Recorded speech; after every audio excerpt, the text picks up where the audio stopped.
Good afternoon and welcome to NYFP. This is your weekly technology segment from the NASDAQ. This week, the Mobile World Congress in Barcelona was in the spotlight. The latest trends in the mobile industry were in focus, with a record number of attendees from 200 countries descending upon the event.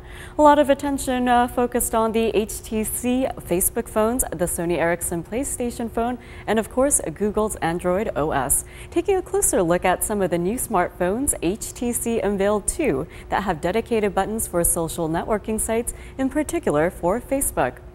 The HTC Chacha and the Salsa both make Facebook easily accessible. The Chacha and the Salsa have a button that gives users access to Facebook with chat and messages integrated into the phone, and this is alongside the inboxes for text messages and emails. There are both touchscreen and keypad versions of the phone, and the devices feature the latest version of the Android Gingerbread and will be available next quarter in both Asia and Europe.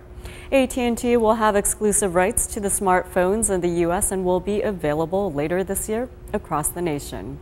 Meanwhile, U.S. regulators are looking into Apple and the company's in-app subscription services.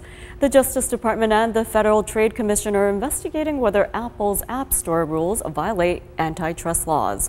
Although the investigations are still preliminary, they will determine whether a formal, full-blown inquiry is necessary.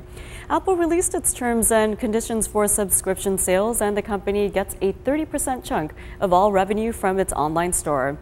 While publishers can choose to sell content of its own, they cannot provide links in their apps that direct users to sites external to Apple. And in an interesting study released by the Commerce Department's National Telecommunications and Information Administration, an interactive nationwide map of broadband internet availability showed a disparity between connections across the country. Now, the national broadband maps show that up to 10% of the country does not have access to broadband that supports basic applications. There are also parts of the country that have no access to basic internet access. The digital divide shows that the major metropolitan areas are covered by broadband, while many parts of the Midwest and the Rocky Mountains show lack of access. The map can be found by going to www.broadbandmap.gov.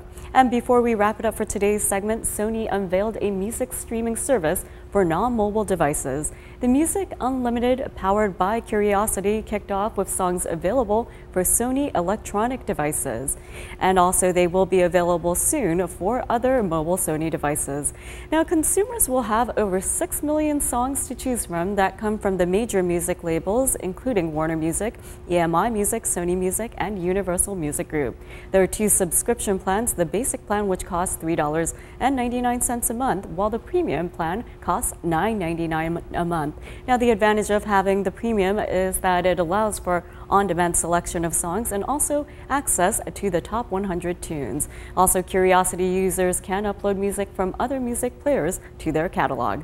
And that does wrap it up for your weekly technology segment from the NASDAQ. Thanks for watching and have a great holiday weekend.